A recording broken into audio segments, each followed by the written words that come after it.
Hey guys, welcome back to the channel. This is a story about what if Naruto son of Sirzechs and Grayfia TXT.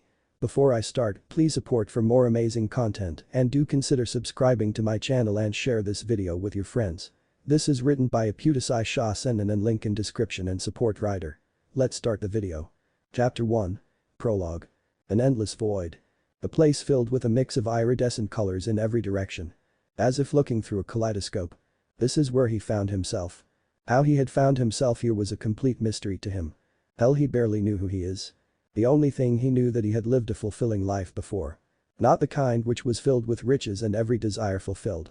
No, it was a life full of contradictions, but it was the kind that he knew that he had lived to its full. And above all, he knew that he had died a peaceful death. So, was this the afterlife? If it was, then where were his loved ones? By the way, who were his loved ones? Or even his enemies? He simply couldn't remember a thing. He couldn't even remember how long he was sitting at this same exact spot. Where? A massive red dragon with a horn on its snout and about 100 meters long stood directly in front of him. It was looking at him as if evaluating him, and if he was guessing right, then the dragon liked what he was sensing. Like the dragon, he too was judging the behemoth of the beast in front of him, and what he was sensing would make any human run in sheer fear, for what he was sensing was a behemoth of endless power, and yet he stayed still and had his eyes stare directly into that of the behemoth. For some reason he felt like he had done something similar before, and maybe it was what made it easy to hold his ground against a behemoth, or he was simply that strong to stand against a behemoth. It is debatable. It was then he sensed another great power as infinite as the one in front of him. Slightly shifting his eyes, he found the source of that power, and to his surprise, it happened to a beautiful young woman with long black hair down until her hips and grey eyes, and is dressed in a black Gothic Lolita-style dress. What in the world is a Gothic Lolita style? He wondered. He was certain that he had never seen nor heard of something like that ever in his life. He may have taken notice of her, but the big red dragon certainly, or he simply didn't seem to care of her. There was simply a gap of power in them so big that the red one would barely seem to think of her as a threat. At the least, the red one seemed interested in him, and it was as if he was preparing for a fight with him, and if it was a fight he wanted, then a fight he would get. Not yet. That time hasn't come for it as of yet. They appeared by his side without his notice, and unlike him, the red dragon and the woman, the two were more ghost-like in features. For some reason he felt a sense of familiarity with those two. "Who are you?" he questioned. "You already know." The one on the right answered with a smile on his face, while the one on the left simply nodded. He did. A smile blossomed on his lips seeing those two, and in doing so he was able to remember his own name. The other two present there too had sensed a presence by his side, and instead of doing anything they just watched on with interest. "It is time." What? It was then he realized that he had started glowing in a golden light. "What is going on?" he shouted. But before anyone could respond, the world first started to go colorless.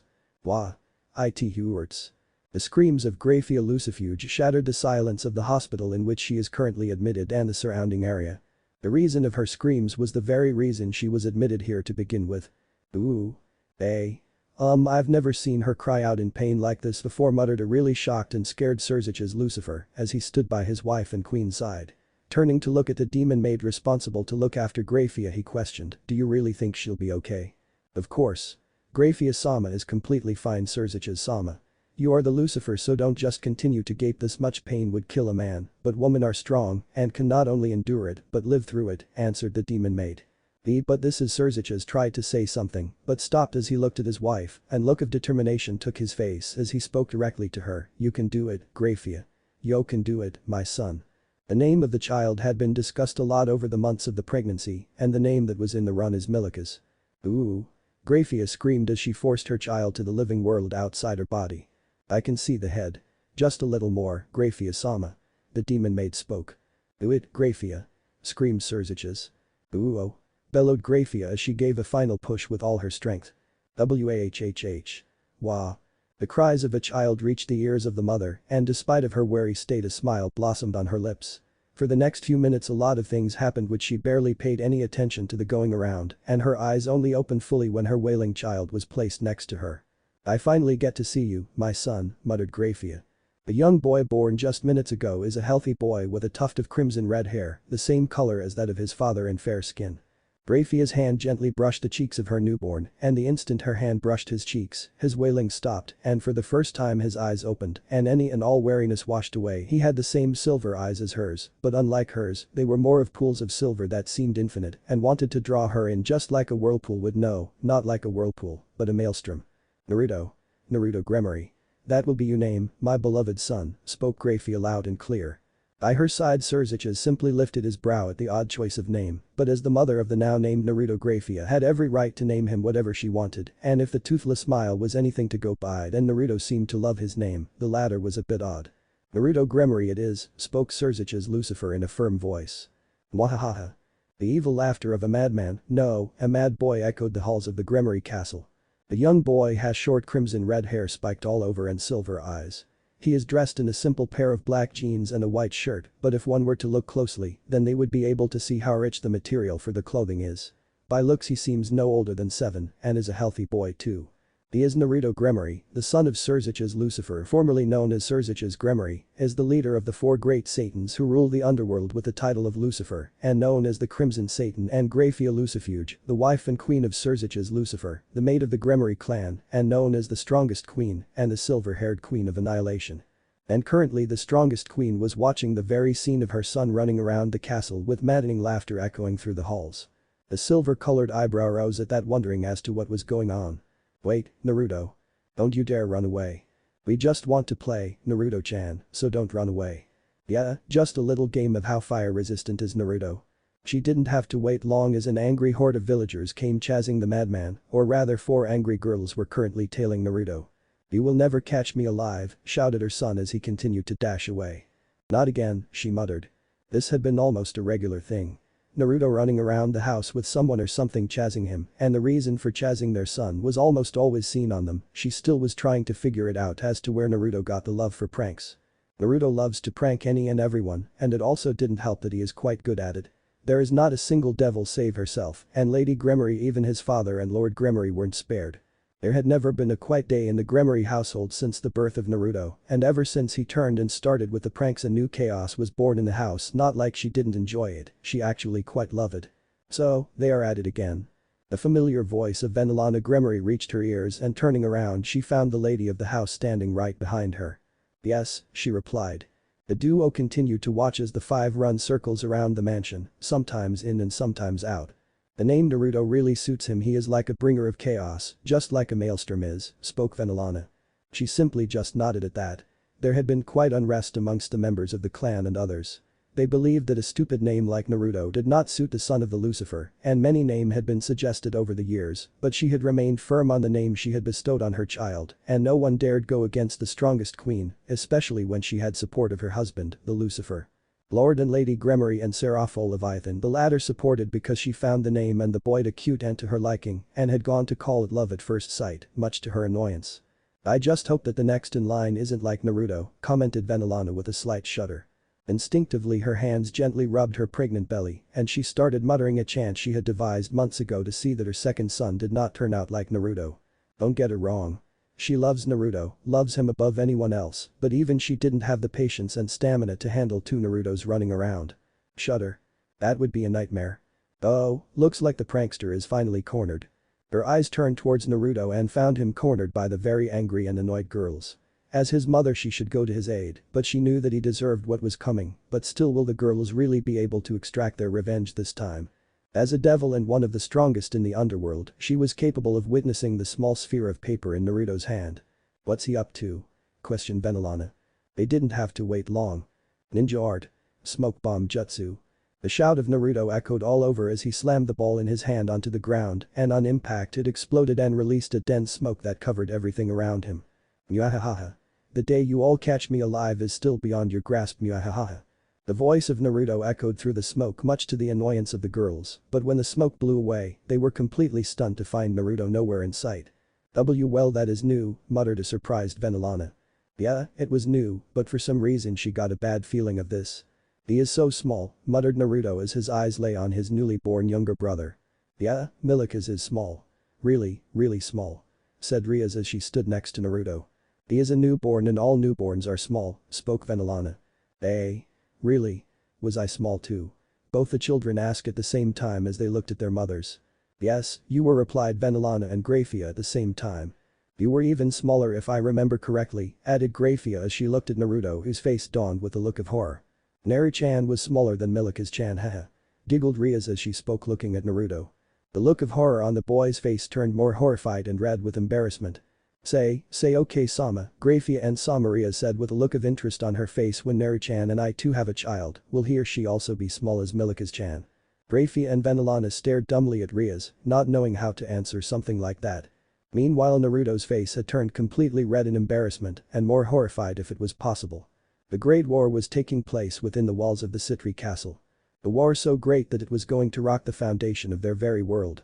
The victor of the war would decide the future events. The war between Silver and Violet. It was the war between children. To be precise, a war between a real child and a childlike adult. Give up, Naruto. There is no way you can win against me, the Mamshmjo, Satan girl. Commented Seraphol Leviathan with a gleeful look on her face. No way. Naruto Gremory never gives up. Spoke the 8-year-old Naruto Gremory with a look of grim determination. You are going down, Seraphol-san. There was no way either of them going to give up, for the price was too big for either of them to lose. Nothing's fair in love and war. Muttered Naruto as he remembered the words of Surtur II. What's that, Naruto? Questioned Seraphol. Naruto didn't reply in a verbal way, rather did so by action. Rope. A surprised Seraphol squeaked as her eyes slightly widened at the surprise of Naruto going on and gently groping her left bosom.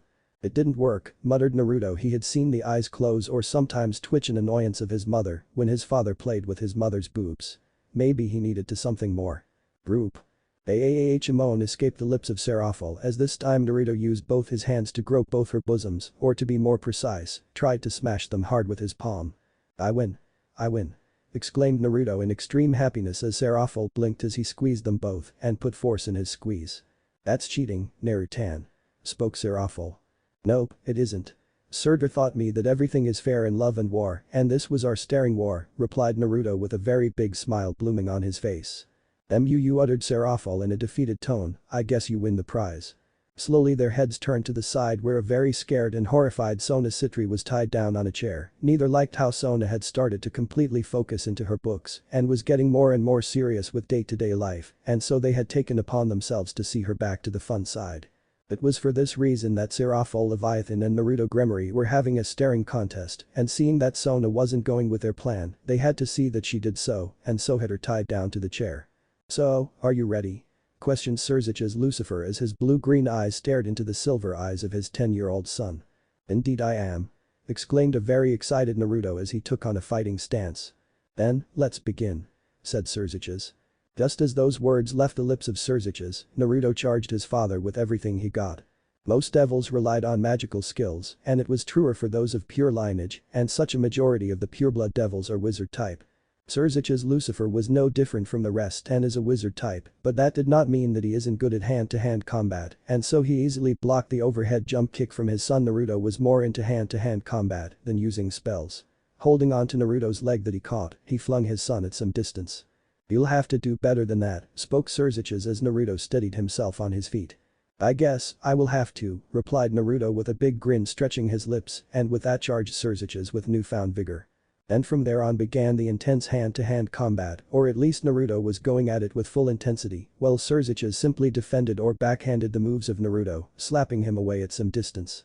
Even though Sirzech's easily handled the many barrages and combos from his son, it was clear that with each passing move his son was improving on the fly, and what made it worse was Naruto was completely unpredictable at first glance. One would say there was no flow in his attack, but if you were to look closely then you would be able to find a flow.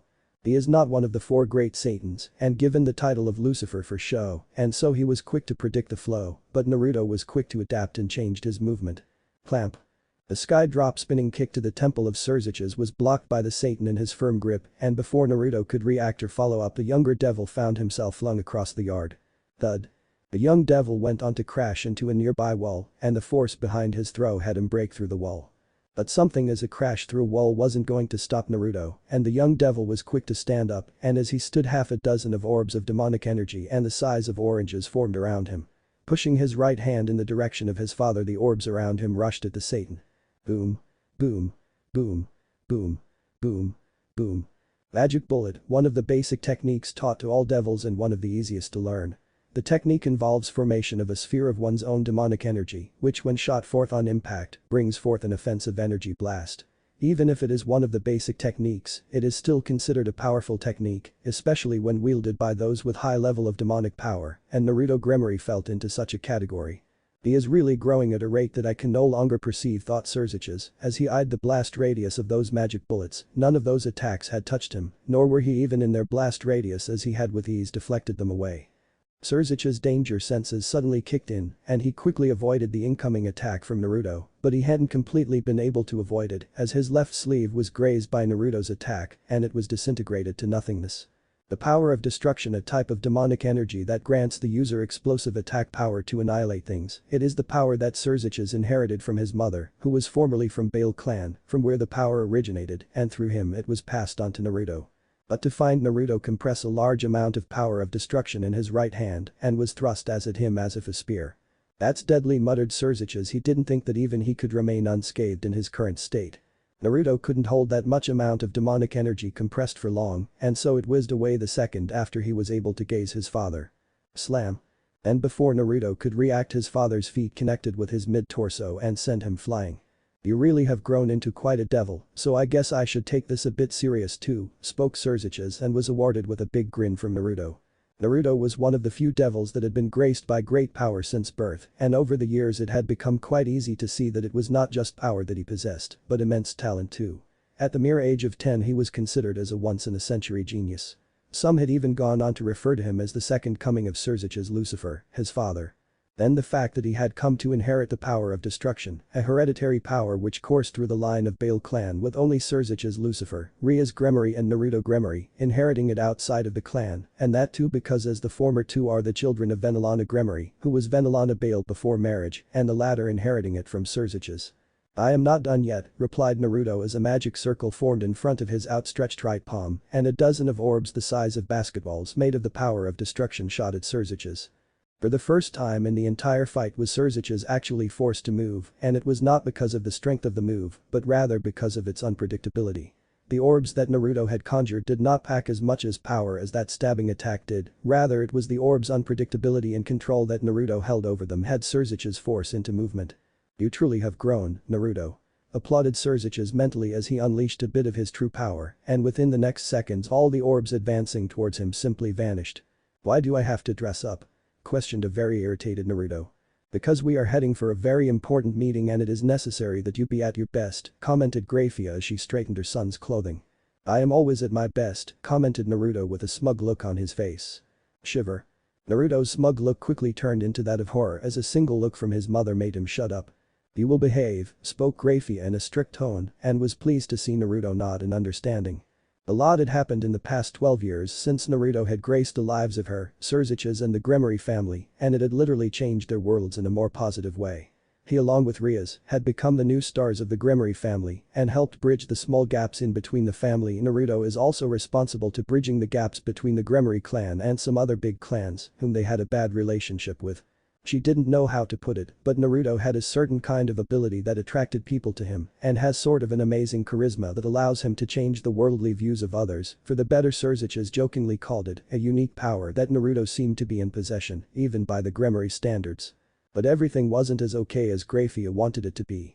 Naruto is the firstborn of her and Sirzechs the Lucifer, and thus had become the target of their enemies and the devils that opposed the current devil system. So far they had seen that no enemy reached Naruto, but they knew that one day they were going to fail to completely block them, and it happened a year back.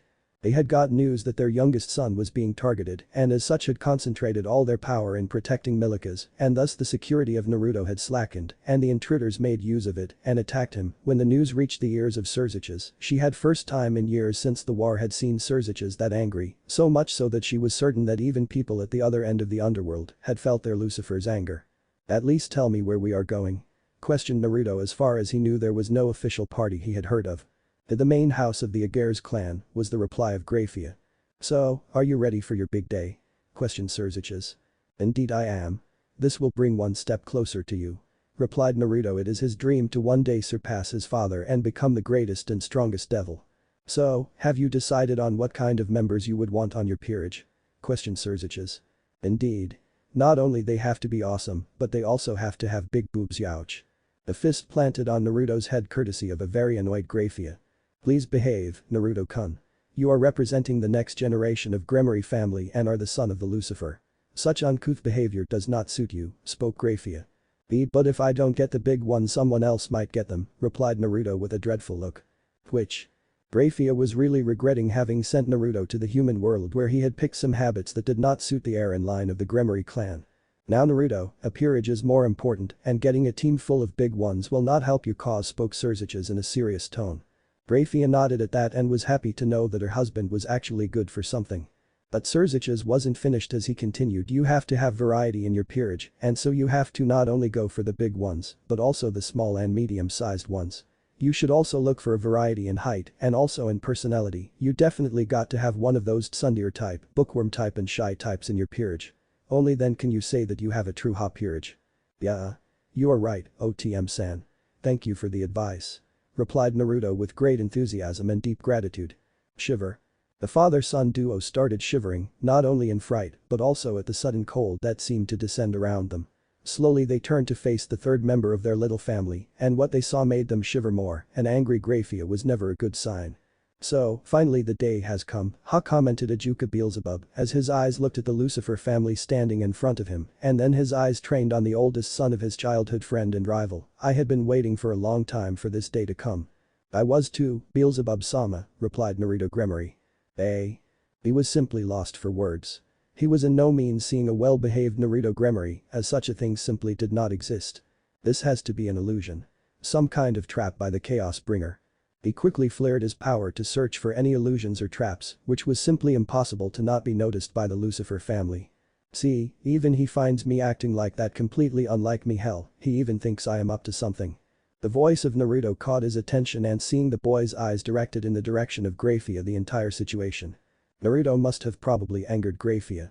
His eye then shifted towards his rival and was surprised to find him staying out of the mother-son confrontation.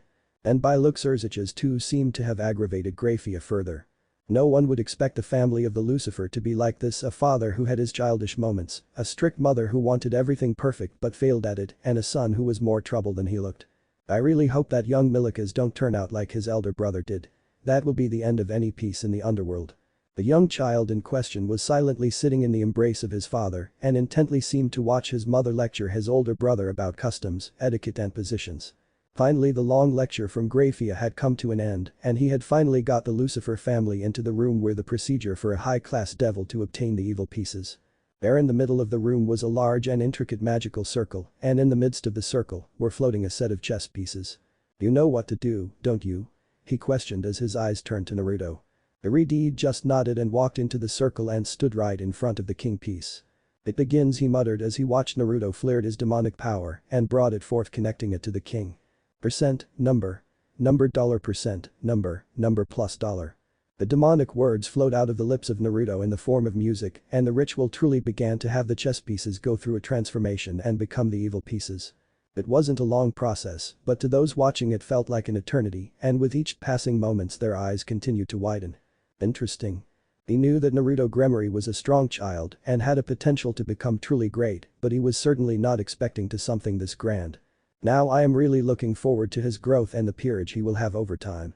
A smile bloomed on the face of the 16-year-old Naruto Gremory as the events of last night. It had been one hectic night where he had been literally pushed beyond his limits, but the end result was him gaining another peerage member. It had only been about a year since he had received the evil pieces, but the fact that so far he had only gained 2 members to his peerage and they had been with him from before he gained the evil pieces. A word was going around that he wasn't capable of doing this, but he simply didn't care as he had once told his father that his peerage members were going to be awesome and he was going to stick to it no matter what others believed of him. So far his peerage member had only consisted of his queen and bishop and there were only few words to describe them overall, and one of those words is awesome, and the third peerage member he gained last night was no different either. The third member had put quite a fight against him last night. Now that he thought about it, he had to report about her to the higher-ups as she was more special than he could ever give her credit about. That was going to be quite a hassle. He needed to think something about it and do it really fast. Rip. Lump. A pair of hands encircled his neck from behind and a pair of soft and spongy breasts pressed on his back. Something on your mind, Naya? He really thought he had gotten used to this, but he guessed he was wrong as his face flushed by the feeling on his back, they just seemed to grow without restriction. It also didn't help that she smelled really nice. Just thinking how to tackle the situation that is going to arise when I report about her to the higher-ups, he replied after taking a calming breath and turning to face his bishop and the oldest member of his peerage. Do you really have to report about her so quick, Naya? Questioned Kuroka with a distasteful look on her face. She knew what he would answer, and so when he simply replied by a small nod, she looked annoyed. He, as the son of the Lucifer and the heir in line of the Gremory clan, had quite a number of responsibilities and he couldn't try to hide the abilities of his newly instated rook as that would bring a lot of problem to not only him but also his family. So, do you have anything in mind to see her safe, Naya? Questioned Kuroka. I do. But that's going to see the four of us not returning to the underworld for at least a few months, he replied. Chances of his rook being attacked was quite high as the enemy faction wouldn't want someone of her power being a devil and most importantly certainly wouldn't want her to be in the peerage of the son of the Lucifer and that included some devils too. So we are going to be on the run, you mean? Naya spoke Kuroka as suddenly her eyes started to twinkle as she added, so that means we are going to have a lot of time to make B. Oh, how is she doing now? He suddenly questioned. There was no way he was letting this discussion gravitate towards that discussion. She is completely fine. Instead of Kuroka answering the question, it was his queen Marahin Strauss that answered the question. Turning to the side, he found his queen walking towards them alongside his newly reincarnated rook. As always, his Marahin seemed to be twitching seeing Kuroka clinging onto him while the newly reincarnated rook Akitsu looked on with a neutral face. Seeing his eyes on her, Akitsu spoke up, I am fine. There was quite a bit of pause between her words. Thank you. Added Akitsu with a bigger pause than before. All he did was smile at her thanks, which wasn't something he wanted, but he understood why she thanked him. He had never experienced the feeling of never being wanted by anyone, and yet for some odd reason he could understand the pain must have gone through and just how much it must mean for her to be accepted by him. It was truly strange. Shiver. Something wrong, Kachem? Questioned Shinra Tsubaki at witnessing her king suddenly shiver. I have a very bad premonition, replied a slightly pale Sona Citri. The duo of the king and queen were currently at the student council's room in Kum Academy. And what could be this premonition? Will it put Kum Academy in any danger? Questioned Tsubaki. To have her king go pale usually meant really bad things. They also happened to be the president and vice president of the student council of Kum Academy, and such were not only responsible for running the student body and various events, but as devils are also responsible for the safety of Kum Academy. He is coming to come, was the reply of Sona. It wasn't specific, but Tsubaki understood and even her face paled. It was a threat that no one but Grayfia-sama could deal with. So, this is Kum Academy, muttered Naruto Gremory as he stood outside the gates of Kum Academy. He wasn't alone though, as with him is his peerage. Queen Marahin Strauss. Rokakitsu. Bishop Kuroka. Knight Yukaki's Panetten, mutated. As it was time for students to make their way back home from school, he and his peerage members were currently the center of attraction. Being a school whose majority of the population is females, it was no wonder that he is the center of attraction of most of the girls. There were few who had their eyes on his peerage. As for the boys, they were stupidly ogling his peerage while cursing him at the same time, and among them were three who were not only ogling but also drooling. I want to gouge out their eyes and then beat them to a bloody pulp, he thought as his eyes shifted to look at those three. He was pleased to find the three shivering and quickly averting their eyes as his cold gaze stared at them. That power. A sacred gear. And a dragon type at that, thought Naruto as he tried to search deeper for the power the brown-haired pervert seemed to hold. He couldn't get of the feeling that it felt quite familiar. Something wrong? Questioned Marahin looking at him with a raised eyebrow. No. Nothing. He replied. So, what are we waiting for? Let's go meet up with Ria-sama and Sona-sama, spoke Marahin. Let's go. I am quite eager to meet the friends of Naruto-sama's friends, Digazeru, commented Yukaki's. Yeah. Let's go. Let's go. I want to meet up with Shirin, Naya. Exclaimed a very happy Kuroka. It was a bright sunny day, neither too hot nor humid. Gentle winds blew keeping the temperature rise calm. The sky was filled with chirping of birds. Tree and plants seemed to have been renewed with life. All round people merrily walked to their day-to-day work. Some were even humming beautiful tones to add to the serenity of the day. And yet down the road walked one individual with his head hung low and a depressed aura all around him. So it was no wonder that individual gained the attention of most of the crowds that he passed by. He wasn't the only one gaining the attention though. This isn't happening.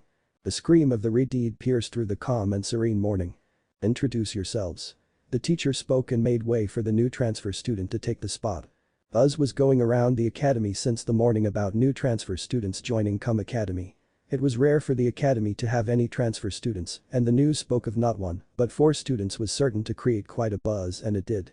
And the buzz did come true. Hello everybody, I am Marahin Strauss. From Toady onwards I will a part of class 3C. I hope we can all get along. Marahin received a gentle applaud as the students of class 3C welcomed her to the class. The student ratio of Academy tilted completely in the favor of girls, as a couple of years back the academy was an all-girls academy, and thus the third year had a very few number of boys. Class 3C happened to be void of any male student. At least until now. Yo. I am Naruto Gremory. Pleased to meet you all.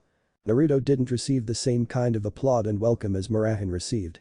Not because the girls didn't like the idea of a boy attending class with him, nor was he irritating to the eyes, rather he was far pleasing and handsome with his spiky and shaggy red hair, a handsome face and deep silver eyes that seemed to literally suck the girls in.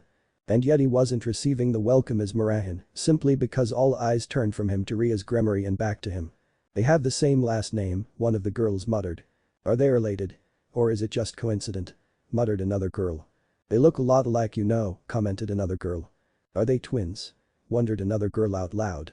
All eyes focused on Naruto, even that of the teacher, as everyone that was eager to know about it. They certainly weren't going to get any answers from the mysteriously smiling Ria's Gremory. Seeing all eyes trained on him, he answered with a twitching eyebrow, yes, I and Ria's N are related. And no, we are not twins. The buzz was just further ignited knowing that Naruto Gremory is related to the school's #1 beauty, as well as one of Academy's 2 great ladies, and he just called her Ria's N. At the very moment 4 other students too were being introduced to their respective classes. Akitsu and Yukika's Panetten in class 3D. To put it short, Naruto Gremory and his peerage had started attending Academy as students. The exception being Kuroka, as she was the age of university student, but somehow she had wriggled her way out from attending the university as a student. How did it come to this? Flashback. The old school building house to the Occult Research Club Clubroom was currently holding more members than it had in years since the building had stopped being used as a dormitory. This abandoned dormitory was secured through the school's resources and is being used as the base for orc and devil-related works by Ria's Gremory and her peerage to prevent scrutiny from other students. At moment the orc clubroom not only occupied by Ria's Gremory and her peerage but was currently hosting Naruto Gremory and his peerage being the surprise guests. Pair of blue-green eyes continued to stare menacingly into a pair of silver eyes that were currently busy avoiding the menacing stare. Even though Ria's and Naruto are aunt and nephew by relation, they look nothing like it, as only a few months separated them in age and they were more or less raised as brother and sister. But their relationship was not what mattered now. What mattered was that she was annoyed at Naruto, really annoyed. The reasons for her annoyance were many, and one of the most obvious being she and 2 of her peerage members were shrouded in variety of bright colors. 6 months. It has been 6 months since we lost contact with you, and in those 4 months even you decided to not have any contact with any of us, she spoke in a silent tone. And then it was as if the storm erupted as she tried to shred him apart verbally. Do you know the kind of panic you caused back home and how worried all of us were? How worried I was. And all you did to quell our worries was a single letter before you pulled the disappearance act on us. What in the Satan's name were you thinking? Ah, sorry. Her words stopped in her mouth and her anger quelled down as her eyes looked at the young woman because of whom Naruto had pulled the disappearing act. The letter had been short but informative enough for them to understand why Naruto had decided to pull on a disappearing act, though it didn't mean that it stopped them from worrying about him. You must be Akitsu-san, she spoke, and seeing the brown-haired girl nod she continued with a small smile on her face, it isn't your fault, Akitsu-san. Naruto had the right reasons for what he did. And yet you yell at me, butted in Naruto. Blair. It was enough to shut Naruto's lips. But we wished that Naruto had at least kept us updated about what he was doing instead of us learning about his whereabouts from some very dangerous rumors floating around. Lar. Her eyes turned deep red as she truly glared at her nephew. Hiding a horde of European monsters, a full-grown sprite dragon and even the strongest exorcist of the church Dulio Gesualdo. Her anger was clear in a voice, and so was her worry clear on her face at how pale she had become. What in the world were you thinking? Well, you see. She cut him off as she continued speaking, and if that isn't enough, rumors of you going up against one of the 10 Seraph Metatron and even the chief deity of Norse mythology and leader of the gods of Asgard Odin. Her heart stopped for a second seeing Naruto try to not meet her eyes. Please tell me those rumors are nothing but rumors, she literally pleaded. Well, I certainly didn't fight either of them, replied Naruto, and her heart really sank at that as her face turned completely pale. Naruto seemed to notice her state and so decided to clarify things. It's just that Metatron and I hold same interest and just bumped into each other and I met Odin when I happened to be in Asgard. He is a really cool old man. Indeed, you would think of that old god was cool. He is nothing but a pervert like you after all, muttered Marahin in a very annoyed tone. Was the only word that left the lips of Rias. She was confused, completely and utterly, and so were Himejima Keno and Kiba Ito. Yeah. I never would have guessed a god to be such a pervert. Seriously, flipping our skirts, smacking our rears and commenting about our breasts spoke Kuroka, and as she mentioned the axe that the god Odin pulled on them, she actually turned around a couple of times in fear that somehow the god would come here and continue with his perverted antics. Only Naruto-kun has rights to do that, Naya. Blush. Quite a few faces blushed at the statement of Kuroka, but no one reprimanded her even she was blushing. And even though we fought neither the Seraph Metatron nor the god Odin, but even we could tell that it would be foolish to fight those two, their powers were on a completely different level than ours, added Kuroka as she composed herself. Coming from Kuroka that really meant something. At least Sun Wukong was a decent man, Degazeru, spoke Yukaki's Pinetin. Sun Wukong, the great victorious fighting Buddha. He mind instinctively came up with the name. We learned loads from him, Naya, added Kuroka with a big smile. Yeah. He was great help, further added Naruto. She couldn't keep track of what was going on anymore. At least the goddess Athena stayed true to the gods, and devils are the enemies of each other, commented Marahin. Athena, as in the Greek goddess? She questioned. It just couldn't be her. There simply was no way. Yep, that's the one, Naya replied Kuroka much to her horror, though she seemed really pissed off for some reason. You still haven't told us the reason behind why she seemed so angry? Questioned Marahin. What the hell did Naruto do? She wondered. Naruto-sama stripped goddess Athena commented Akitsu out of the blue. All eyes in the room turned towards Akitsu for the moment, wondering whether she was joking or not, but seeing no reaction on the girl's face all eyes turned to Naruto. Why you did not? The words left the lips of Marahin as she glared at Naruto. Yukakiz was completely shocked by the revelation. Kuroka simply seemed amused by it. The Keno seemed to be holding back her perverted side. Hiba did a face palm. As for her, she just didn't understand what to make of the situation. Her mind had actually stopped working at those words. Well, the thing was I was practicing for my new super duper awesome move and while practicing it, Athena suddenly appeared in path of my move and well, she was stripped of her clothes, he answered. A thick blanket of silence spread over all present and that included Naruto's peerage, with the exception of Akitsu to her surprise, apparently even they didn't seem to know of that. Even she didn't know what to say about that. That's the Naruto we know, Naya not even sparing the goddesses from his perverse self, commented Kuroka with a joyful look. Only Kuroka could find something like that amusing. She didn't. WWWH, what in the world were you up to for the past 4 months? That was the only question her mind could form and she literally shouted it in his face. Well, I was. Flash. The transportation circle in the room flared and the third member of peerage arrived in a flash. The pervert's in trouble. A fallen angel H.Arg. Baruch's voice died down and her eyes widened as a flying missile glomped her and tackled her to the ground. My dear Shirin, NYA. And that missile happened to be Rook's older sister and Naruto's bishop, Kuroka. Her twitching eyes turned to look at Naruto. Hey, don't look at me like that. That's the elder sister showing her sisterly love towards her younger sibling, replied Naruto. A twitch mark developed on her forehead. You never let me do it these days, and Naruto added further. And then it came, the one she feared above else. Shut up. We are grown-ups. So we should behave like grown-ups. She quickly replied as she averted his eyes. Seriously, why did Naruto was so good with the puppy dog eye technique? It was something that should only work with girls. Cough. Cough. Her eyes along with that of all others turned towards Kiba Ito. We have a problem, Butchum, said Ito. Instinctively her eyes turned towards where Shirin and Kuroka were a few seconds ago and was surprised to not find them in their place and seeing the door to the room open, she knew that Shirin had made a run for it and Kuroka had followed her. Yep, they did have a problem. Not that, spoke Kiba, it's about Haim Misei-kun. Remember? Oh. She had completely forgotten about her newly reincarnated pawn in the midst of meeting with Naruto after so long and everything she had heard about it. Oh. So Riaz is the one who reincarnated that boy. He spoke as he watched from some distance as Riaz went on to confront the fallen angel that attacked her newly reincarnated pawn. It was matter of her peerage and she was the one who was in charge of this particularly territory belonging to the Gremory clan and as such he and his peerage had decided to remain in the background. Is he special? Questioned Marahin. He wields a sacred gear, answered Akitsu in his stead. Her sacred gear must have felt the sacred gear within the pervert, his mind came up to the conclusion. "It is a sacred gear," he replied, "but he has yet to awaken the sacred gear it seems." "Eh?" was all Akitsu could say. "In other words, the sacred gear is still dormant and as such he is your average devil," he added. Boring was the one-word reply of Akitsu.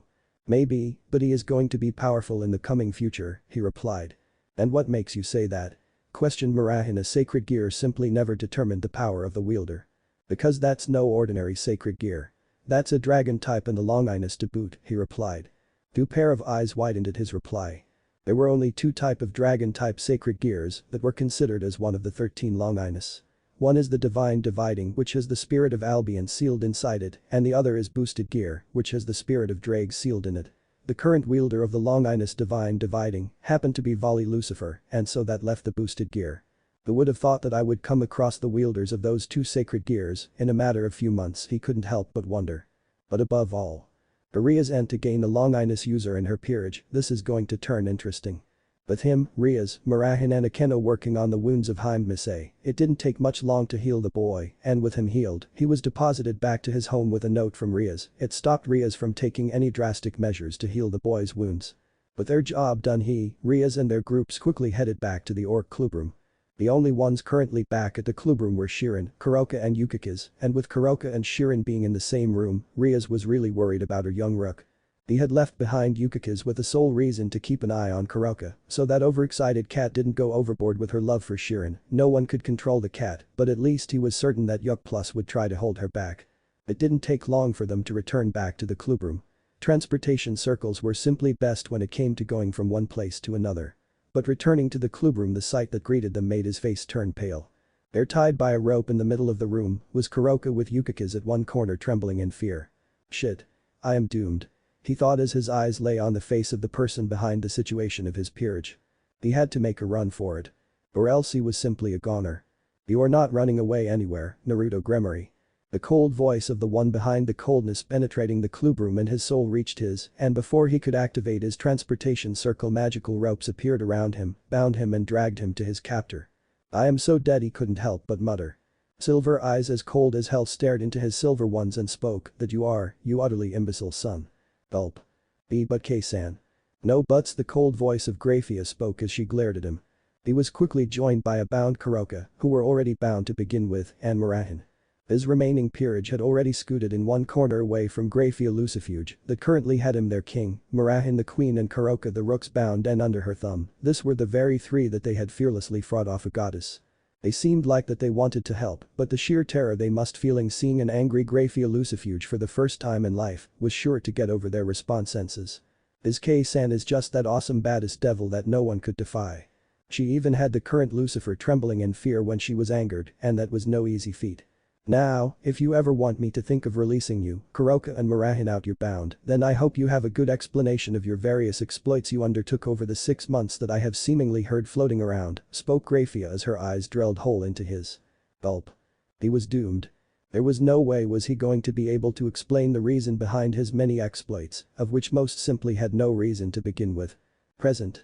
It all came down to him being unable to give any answer to the simple query of his mother that he was forced to join Cum Academy, as this is his punishment. After all, there are not very thing that could phase Naruto Gremory, and school just happened to be one of the things that could. School to him was nothing but a prison that cut of his wings. He was after all an adventurer at heart, and for that reason he had put his utmost effort in his schoolwork back home, and in doing so, had actually graduated from the school back home at a very young age, and had almost come close to breaking the record of Ajuka Beelzebub, Astereth, of being the youngest to graduated from the academy back home. It had made him hail as a genius. Being called genius had mattered little to him as all he did so was to free him away from the hell that was school, and he had succeeded. But never even in his nightmare had he visualized him to return back to school, and certainly not one in the human world. But it happened, and his mother saw it happen. Not only would this serve as a punishment to him, but also help his mother keep a tab on him with the help of Riaz, Sona, Akeno and Tsubaki. It really had become his jail, especially when he found himself in the class with Riaz, Sona and Akeno. He really was trapped. And he also had got his peerage trapped. His mother had come down heavily on Kuroka and Murahin as they too were clearly aware of things, and such were currently in a similar boat as him. Akitsu and Yukikiz had been let off easily as they weren't in the know of things, but they had been later lectured about the devil world and about his standing and importance overall. They had looked at him with disbelief in eyes after the hours-long lecture from his mother. He hadn't been outright with all the truth after all. Currently he was waiting for the bell to ring and signal for the lunch break, as he had lot to plan. They seemed to be acting as they usually would, but he could clearly feel the smug and satisfaction they were currently feeling seeing him tortured, especially Sona. He couldn't simply let something like that continue. His reputation was at stake here. Ringing. It did. The bell finally rang. But before he could zip out of the class he turned towards the entire class and smile, causing quite a pleasing reaction. He seemed to be attraction of the entity of the girls. But 5 faces didn't seem to be pleased by his dashing smile, as they knew what came after such a smile, and 3 of the faces had turned slight bit pale. This was a matter of his reputation, and there was very little to stop him on his path from him keeping hold of his awesome reputation. They had started the war by bringing his mother into play, and now it was his turn to play his cards. Oh. That's him. That's Naruto Gremory. He is so handsome. He is like a prince. I think I will fall in love with him. I think I have already fallen in love with him. This is what they call love at first sight. Did you hear that he is related to Gremory Senpai? Yeah. I did. No wonder he is so awesome. I bet they are twins. I so want to date Naruto Senpai. I want to marry Naruto Senpai. Everywhere Naruto Gremory went his enhanced hearing easily caught onto the many whispers that seemed to follow him around. Everywhere he walked girls seemed to pop out, be it from the classroom windows and doors or from bushes. It was like they had been following him all around.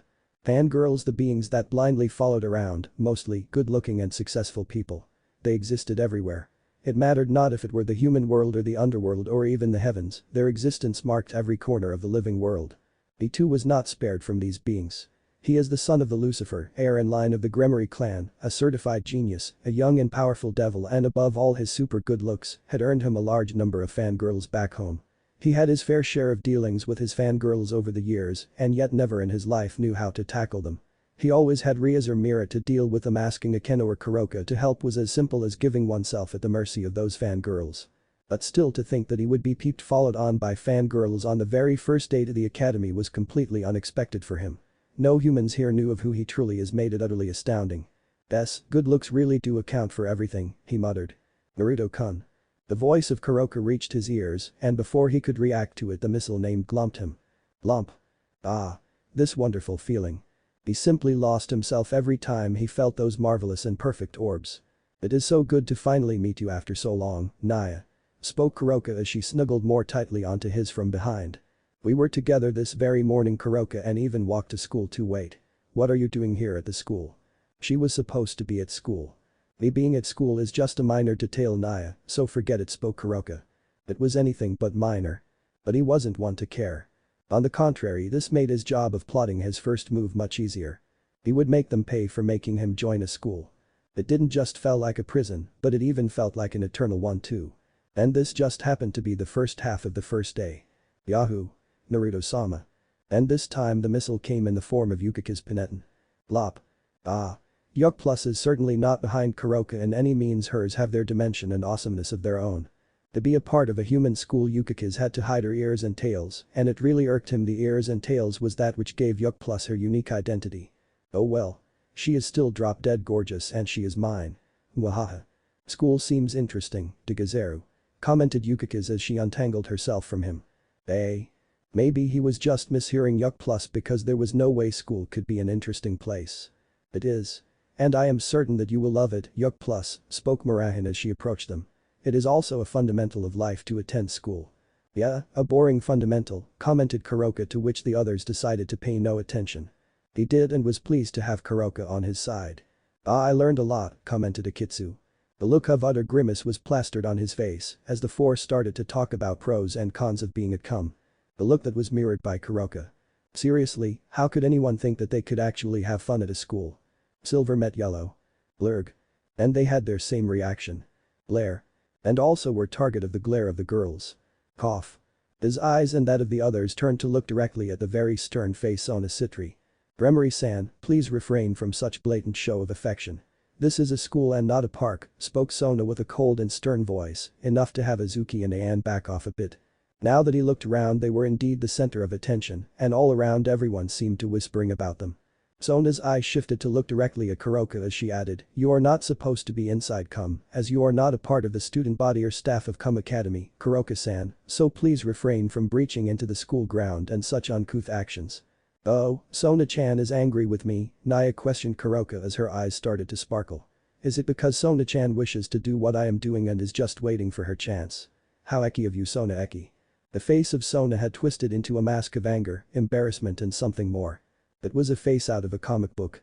He couldn't help as giggles escaped his lips. The potent wave of demonic power mixed with deadly killing intent washed over him and he didn't need to be told who the perpetrator behind it is.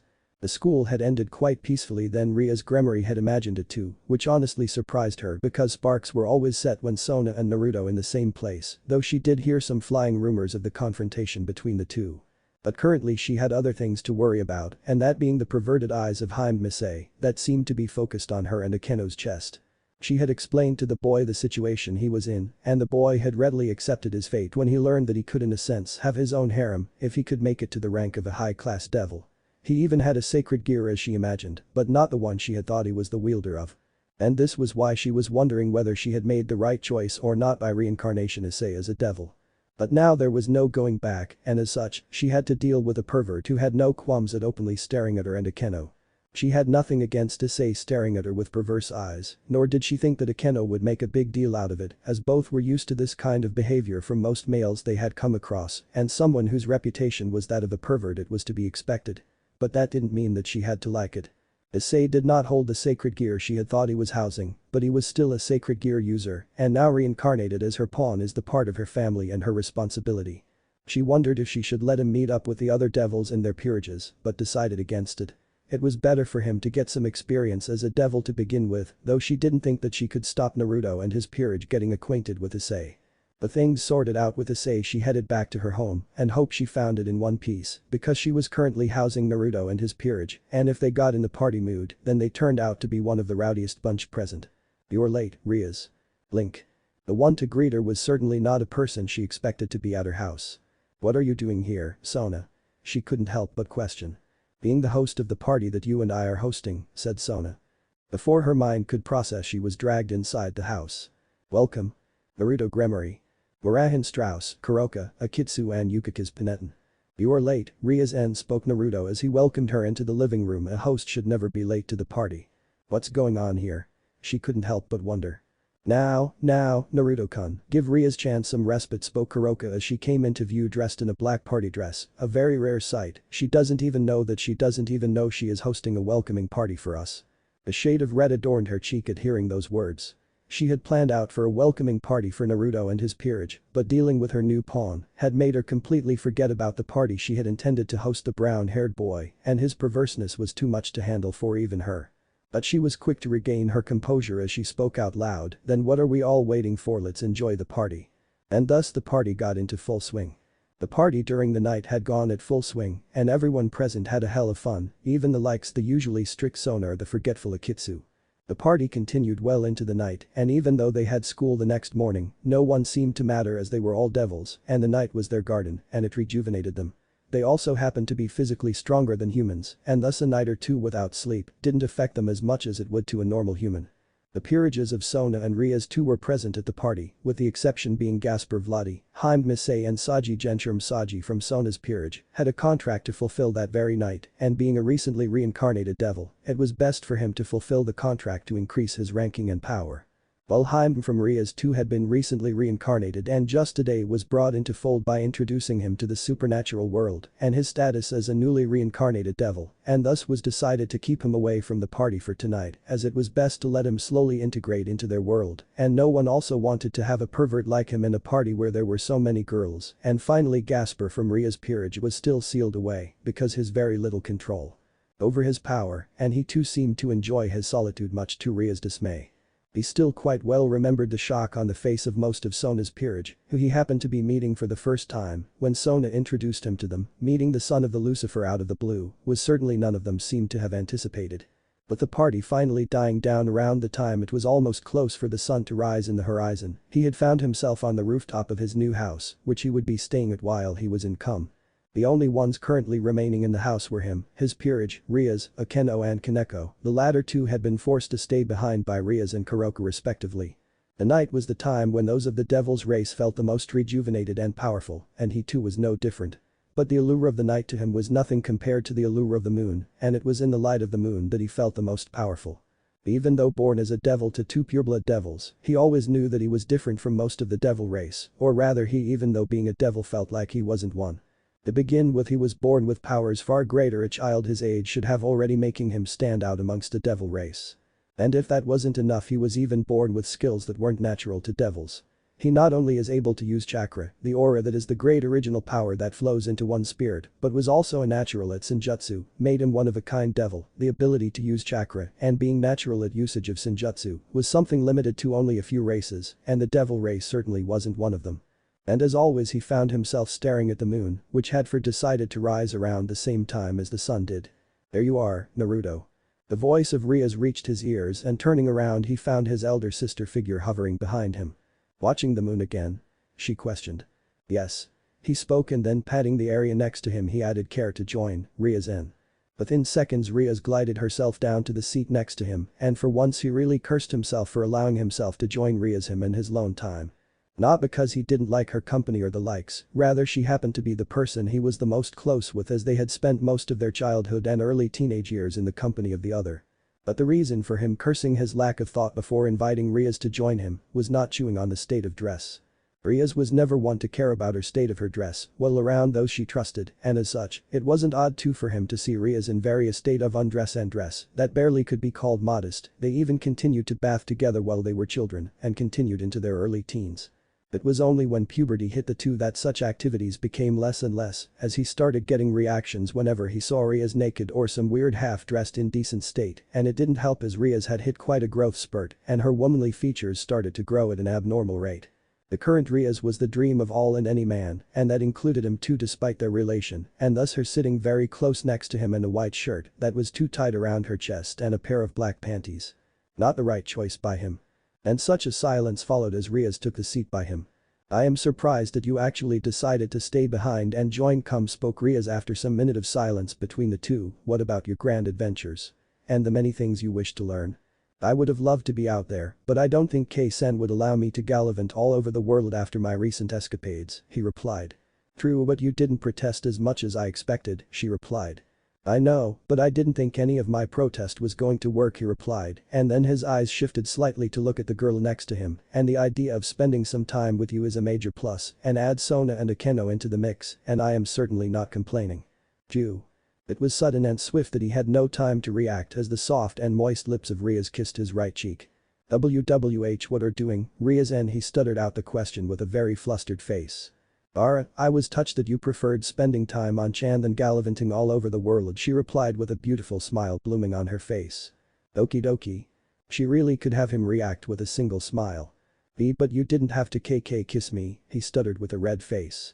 But I thought Naru-chan loved the kisses he got from his Rias On-chan," she replied in a sing-song voice.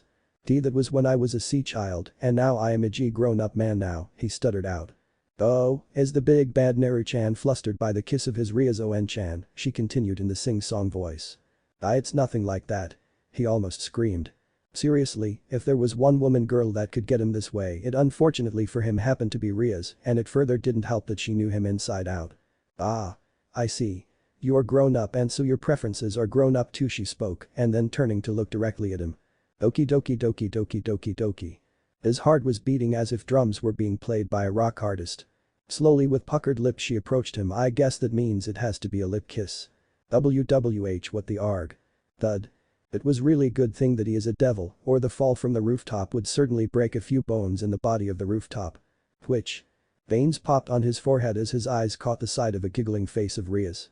Rias Gremory not only was family, but also happened to be the one he spent most of his time, and as such knew about all of his habits, be it good or bad, his weird quirks, his personality and even his likes and dislikes, and somewhere along the line she had started to rile him up, and it was always in a sexual manner, and the act just now proved that she was still in that funk. Maybe the idea of staying a cum wasn't the best one, as if this continued then he was going to be a puppet in her hands. This is so not fair, to Bayo. This was it.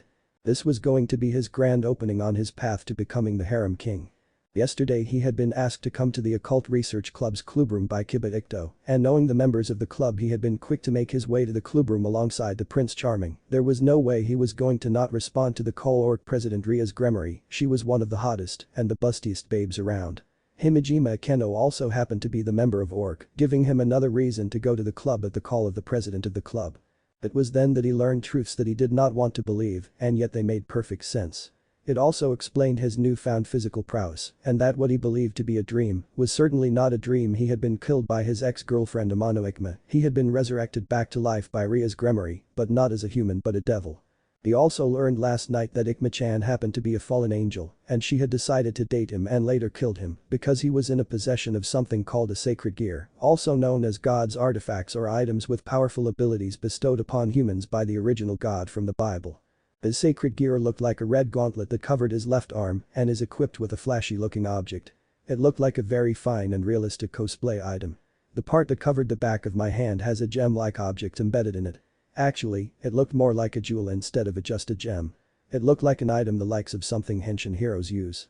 From there on Ria's Gremory went on to explain to him about his status as a devil and her servant. Being the servant to the drop-dead gorgeous, sexy and busty Ria's Gremory was like a dream to him about the evil pieces thing that reincarnated him as a devil and that he could truly fulfill his dream of becoming a harem king if he were to make it to the rank of a high-class devil and gain an evil pieces set of his own. His life was set just learning that much. There were quite a few other things about his life as a devil that Ria's Gremory spoke of, but in consideration of his dream of becoming a harem king, finally having a path and him becoming a servant to Ria's Gremory, the other things barely mattered.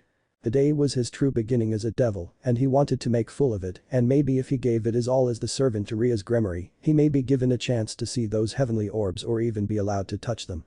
Haha, life is so go eh. There sitting in the clubroom was not the Redeed super hot beauty that he had talked with yesterday, but rather there sitting was a Redeed male version of Ria's Gremory, with a slight difference here and there, the most attention-grabbing of which were his silver orbs that happened to be his eyes. But that aside, this wasn't happening. He did not want his soon-to-be paradise to be lost. What happened to you BUCHL? Why did you suddenly become a guy? With a war cry he rushed towards the male butchman and decided to tackle her in hopes of dispelling whatever magic that seemed to be at work that turned the super hot butchman into the super handsome guy. DOW. It was so fast that he could not even see it, but he certainly felt it and was certain that he had broken a bone or two on his face because of it. Thud. And the impact with the wall was certain to break a few bones of his body too. But why was he seeing stars circle around him? It seems like Ice-kun is regaining consciousness. He heard the sweet melodic voice of Himejima Keno senpai speak not to him, but to someone else, and even though he thought he was imagining things he couldn't help but to shrug off the feeling of a slight tone of disappointment in the voice of Himejima senpai. He has to be imagining it. What did a Keno senpai mean by regaining consciousness? He wondered. It didn't take long for him to remember, for he was punched to unconsciousness by male Butchman. Wait, he still had to save Butchman from whatever magic that had turned her into a guy. He somehow forced himself to consciousness, and the first sight that greeted him was the male Butchman. Wait. What? What's going on? How come there are two Butchman? He questioned out loud. Was the only reply he got to his question. Didn't they see the two Butchman? One female and the other male. His eyes glazed over as they caught the sight of four other busty beauties gathered in the orc clubroom. If he wasn't mistaken, three of them were the much talked about new transfer students. There was also talk of a male transfer student, but he paid it no heed, and the fourth woman. Rule. It was a fantasy come true as his eyes took in the sight of the super hot and beautiful catgirl with black cat ears and twin tails, and with a rack about the same size of Ria's Gremory. Hunch. Did you have to do that again? A very annoyed Ria's Gremory questioned Naruto. This was the second time in a matter of minutes that Naruto had literally punched the daylights out of Ria's newest servant. Well, not my fault that the idiot servant of yours decided to tackle me shouting off some bullshit. I am okay with manly hugs and all, but even I have my limits, he answered, to which a few snickers resounded through the room, and I am okay with people looking at the girls, but drooling at their side, and that too in front of me, that's a big no-no. Naruto's proclamation was bound to get reactions and it did. Idiot, muttered Murahin as her face turned pink. She really wished her idiotic stopped making some statements like those, as they were no good for her health, nor that of the others. Neither Yuk plus nor Akitsu knew how to react as this was slightly new to them, and the only reaction they showed was the bright red face. As for Kuroka, the ever-playful, easygoing, simple-minded yet vulgar Catwoman, decided to use this opportunity to her own benefit and was quick to latch onto her redeemed mail from his right and saw that she got his right hand firmly placed in her breast valley. It all happened in a blink of an eye, and in a sensuous tone she whispered into his ears, "That is so sweet of you, Naruto, Naya, insert heart, but you should rather say my girls than the girls, we are yours after all, Naya." Even though Kuroka whispered those words into his ears, but she saw to it that her whispers were loud enough for all those in the room to hear. "Yufufufu so possessive. I hope the girls doesn't exclude us, Naruto-sama, insert heart," commented Akeno as she latched onto the left side of Naruto. "Indeed, it doesn't," spoke the son of the Lucifer with a goofy grin on his face. Getting sandwiched by two smoking hot girls with really big bosoms was one of his many perverted fantasies now, only if the barrier that was called clothes weren't there to obstruct the sexy sandwich. It was as if his magic responded to his thoughts. A gust of strong bright red winds roared in the room, prompting everyone to take defensive actions as a few magical barriers came to life. Rip. But no barrier could contain the winds, and as the winds touched a human body, it brought on the desired effect that the caster had originally created the spell for. D-I-R. S.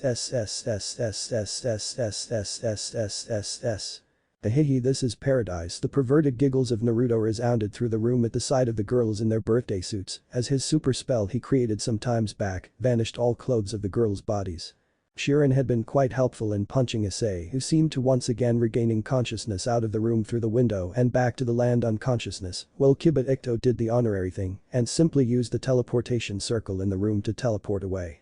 So that only left the girls and Naruto in the room and thus giving the redeemed male a beautiful and sexy sight to view. Kuroka and Akeno didn't seem to mind their new status and instead they seemed oddly happy and latched more boldly onto the redeemed male. The faces of Yuk Plus and Akitsu turned bright red, but neither seemed to mind their nakedness, especially considering that the one that seemed to look at them is their master. Naruto. Riaz and Murahin certainly didn't seem much happy as a dark aura surrounded them. POW. It wasn't just those two. Shirin also wasn't happy and showed her displeasure by taking the first shot at the son of the Lucifer. "Yo, Sona." He greeted the young bespectacled student council's president. Like most clubs of Cum Academy, the student council too had activities after school, and since it was the regulatory body responsible for the various student activities, the student council functioned for longer than any other club in the academy. Currently there could be only counted a dozen or so students present in the academy area, and even then they were either heading back home or whatever commitment they had or were finishing off their work to head back home. The student council room was no exception either, as the only member remaining in the school is the student council's president Sona Citri. Gesturing him to take a seat, Sona continued with her work of signing papers, and from the small glimpse he had gotten of the papers, he came to the conclusion that it was probably various papers with requests from various clubs and students that needed her approval. The way she was putting away some and crumpling a few into the dustbin without signing showed that there were a few that she did not approve of. The latter ones that were crumpled and thrown into the dustbin seemed to have irked the ire of Sona for some reason. He had taken the sofa in the room and decided to relax as the number of papers stacked in front of Sona, then he was going to be here for some time. His assumptions did come right, as Sona didn't join him for the next 20 minutes and the first thing she did as she approached him was to shove a paper in his face. "What's this?" he questioned. "The contract. Read it and sign," replied Sona. "The contract? What was this about?" He wondered but decided to do as Sona had said. With each clause he read, his eyes started to twitch and by the end of it he really thought of tearing the paper to pieces. "What's this about?" he questioned in an annoyed voice and with a twitching brow. "It's a contract to see that you behave while you are in school, and so does your peerage," replied Sona. "But that goes against my freedom and rights," he complained, "and what's with these clauses? No slacking in attending school or during classes, seriously taking your studies, no pranks, not indulging in any perverted activities during school time and on school grounds, seeing that the cat stays out of school grounds during school times. What kind of nonsense is this? I am not signing this." "You will," spoke Sona. "This are the clauses I and Grayfia-sama penned down, and seeing as this is your punishment, you have no say in it. Just sign it." "Hell no." He was in no way going to sign something so ridiculous. "I demand for my rights." "Grayfia-sama said that you would object and told me that I am allowed to deal with it the way I want," spoke Sona with a glint in her eyes. "I propose a game. You win and you are free of the clauses." "And if you win then?" he questioned with a raised eyebrow. He was well aware Sona's devious nature, and for her to propose a way out for him meant that she had something up her sleeves that would get him trapped in some of her over-the-brain schemes. "If I win, then you will abide to the clauses and I can cash in a favor from you whenever I want and you will not say no to it." I am off, he said and stood up and decided to make his way out. He knew Sona was up to something. You know you have way out of this. The words of Sona stopped him in his tracks as he was about to turn the knob to open the door. And if you walk out now you will have to face the ire of Grayfia-sama. Shudder. How could he forget that his own mother was behind all these? But I guess it's still a bit unfair for you. Indeed, it is. How about I give you an incentive to go on with the game? His eyebrows rose slightly at that. He was interested in Sona's offer as the girl was all about fair play. Like I can ask a favor of you anytime I want when I win, I will award you a gift that will be of equal value to the kind of request I had in mind. So, what's the game? He questioned as he moved in a flash and was back on the sofa next to Sona. The smile cracked on Sona's face as she waved her hands and a chess set made its way towards them. The wide grin adorning his face drained away as his face started turning pale. The chess game with Sona Citri was more like a lose-lose situation for her opponent. She had even gotten her marriage contract annulled by defeating the devil she was contracted to in a chess game. He had played right into her hands and now there was nothing that was going to stop him from signing the paper and agreeing to one of Sona's wishes. What if Naruto son of Sirzechs and Grayfia DxD end here and thanks for watching my video till the end.